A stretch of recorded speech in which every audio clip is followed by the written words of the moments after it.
Today I'm here with Nancy Bench. We're sat outside in the sunshine at Thistleton Herb Nursery, a family-run business who've been here for 36 years, and they're a specialist grower of herbs, wildflowers, cottage garden plants and scented leaf pelargoniums. Now Nancy, how did your passion for herbs start? I was brought up using herbs. My father was very insistent that, OK, we use doctors as well, you do, but if I had anything wrong with me, it was always the first call. Heath and heather remedies, that kind of thing, something that was handy, nothing too violent. When my family were young, we used to have the Farmer's Weekly, and I always read the kitchen cupboard. And there were so many old remedies and things in it that I tended to use them for the family, and they worked. Can you tell us a little bit about the history of herbs, Nancy? A herb is a useful plant, that's all it is, so that there is no specific herb as such. Anything that is useful can be counted as a herb. Generally speaking these days it's a more smelly one, but basically that's it. They used whatever came to hand. The Greeks used them as medicinally. I rather think that Socrates killed himself with hemlock. The Romans brought a lot of herbs to this country. They brought nettles, they brought lovage, they brought mullein, and probably loads of other things as well. The ancient Brits used woad, so it goes back. It's just a question of using whatever's available. Some of our main medicines have come from herbs, such as foxglove, quinine, aspirin. I'm sure you can think of many more, Nancy. I probably could, but I can't at the moment. Echinacea is one which is quite popular now, but people who ask, have we got a plant of it? Yes, we have, but since they use the root, they won't get very far with one plant. I think there still is a place for herbs. Well, a lady, one of the customers recently, had a bad cough for quite a long time. She said, I've tried every cough medicine and she said, finally I went to the doctor, and he said, had I tried lemon and honey? And she said, I did, and it worked. A little while back we were talking about salads, and you were showing me in a book the different leaves that were used in salads years ago.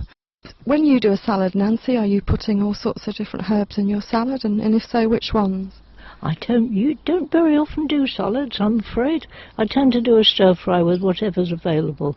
But there was a time when I used to use chickweed as in a sandwich and tell them it was bench cress, and it went very nicely. It is good for you, actually.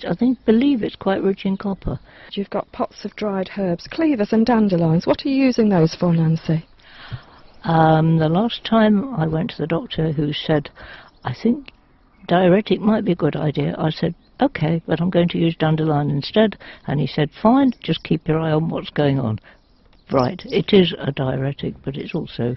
And cleavers is just a general tidier upper, if you like. It can help with eczema and things like that. But again, it's more is not better. Although cleavers you can use, cleavers and dandelion you can't do any harm with. You can use them as a dandelion salad, no problem. But generally speaking, whatever you're going to use, more is not better. Herbs can be used in beauty products. I mean, evening primrose oil, a lovely herb. Have you ever tried making any beauty potions and creams? I do soothing creams, but that's not quite the same thing. Calendula is very good, but it's not something that I generally get round to. I do make comfrey ointment, which is a very good healer. Do you make any herbal teas, Nancy? Oh, well, whatever comes to hand. Peppermint, chamomile, I dry chamomile flowers, I dry mints, that kind of thing. Something simple. I do buy lime flower tea, which is supposed to be good for your heart, but I don't manage to get the flowers. There's another one that I buy is hawthorn tincture, basically because it's important that it's exactly right, and although I could make my own tincture, I don't really feel confident enough to make sure I've got the right the right amount of hawthorn in. But hawthorn again is what they say, support for an aging heart, and with no known side effects. Herbs can actually be quite dangerous, very potent, can't they? Oh yes, but used with common sense, that's the thing. Rue, okay. I had a gentleman who used it for headaches. I believe it was used by Michelangelo for his eyes when he was doing the Sistine Chapel roof. Things like that. But somebody who said, oh, it'll keep the flies away. She tucked a piece under her watch strap and came up with horrendous blisters. It's as simple as that. You use your common sense. Arnica, which I always carry for bruises and things, according to the RHS herbal book, in Germany it's used internally for heart medicine. In Britain it's used on bruises, but not if there's a cut or anything, not so that it goes internally. And in America it's banned. You pay your money and you take your choice. Some very, very pretty herbs looking around, isn't there? I mean, I think chives, it's a beautiful plant. Have you got some favourite herbs? I have no idea. I suppose there's some that you love the smell of and some that you love the flower of. Perhaps that, which is the squinancy, which is very pretty. It's related to sweet woodruff, and it's sitting in a hot, dry corner, and it reminds me of my husband, which is good. Planted it, nearly 30 years ago, in a hot, dry corner. Sold some. Lady came next year and said, mine's doing wonderfully. What, can you tell me something about it? So we suddenly thought we ought to look it up. Okay, it's a woodland plant that only thrives in damp, shady conditions. Right. And that is my ethos the whole time about plants. If you use your common sense and you like a plant, try it, and chances are it might work. Is the other one, is that a curry plant that's sitting next to it? That one, yes. A gentleman told me that they used to have a plant outside their front door because they lived near a butcher's and it kept the flies away. I don't know whether it does or not. I've never tried it, but it's an attractive plant. And sweet Sicily, which is related to keck, lovely feathery leaves. That comes from the further north, so it will grow quite happily on a north-sided, shaded place. Use it for apples, rhubarb, that kind of thing. And when somebody says how much you use, again, you use your common sense. You try a bit if it's too much. Somebody asked me yesterday, how do I use lovage? Try a bit if you like it. That's it.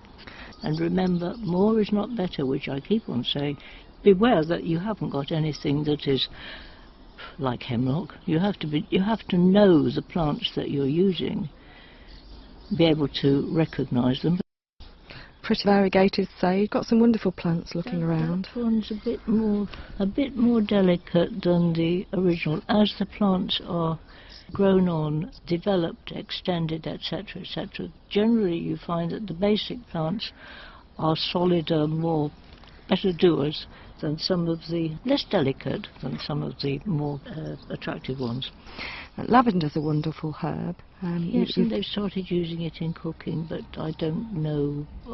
It doesn't appeal to me, so I've never tried. What's that plant? Sayonara, what's that? Cardoon.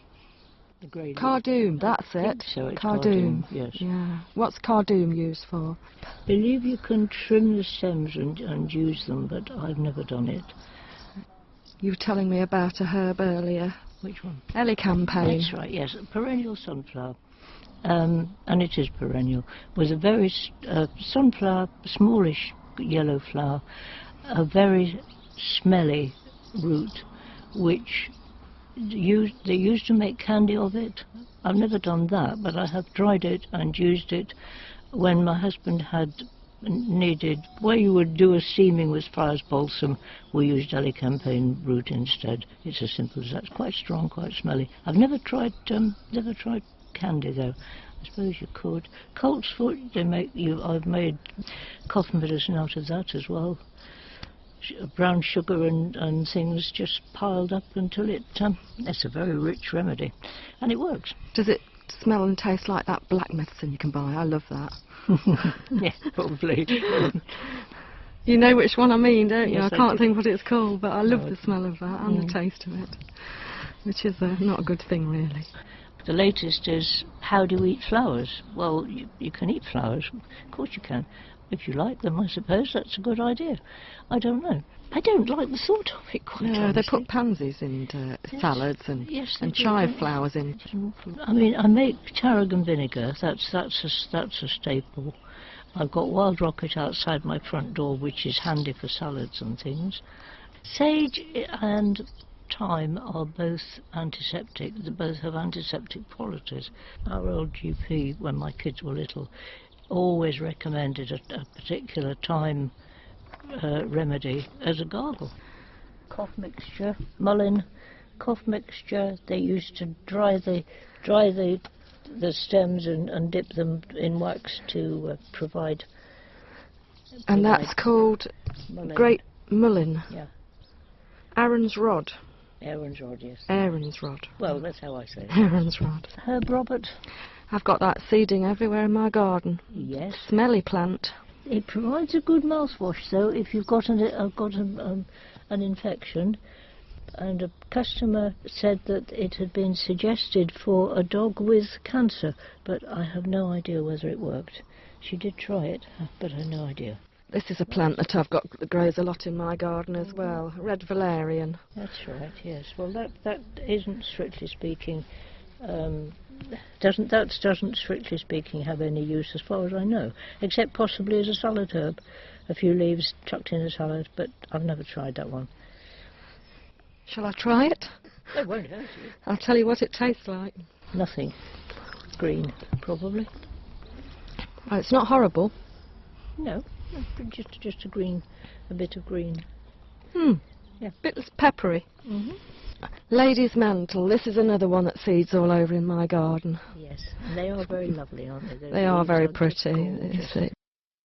The red clover, I don't know about that one particularly, but the red clover has got the kind of things in it which they use for breast cancer, because I offered a friend of mine some red clover flowers, and she said, no, I can't use that because it would interfere with the cancer treatment that I'm having for the same problem. So it's an old remedy, they used to use it. It may help, it may not. It's a pleasant drink anyway. It just shows you do have to be a little bit careful, don't you? Yes. More is not better all the time. That's just a bellflower, that one. It's a pretty one. I think egg and bacon they used to use, but I'm not sure. I think that used to go into salads and things, but I've never tried it. Bird's foot trefoil. Yeah. Egg and bacon plant. That's a nicer name, I think. I like it. Oh, lovely. Thank you ever so much for talking to me today, Nancy. If anybody wants to find out more about Herb Nursery or would like to come and have a visit, it's www.herbnursery.co.uk. And this coming 15th of June, their lovely 5 acres of garden at the rear of the property are open to the public, and it's entry by donation, tea and cakes, and all proceeds from the sale of the tea and cakes and the donations are going towards the Thistleton Church clock.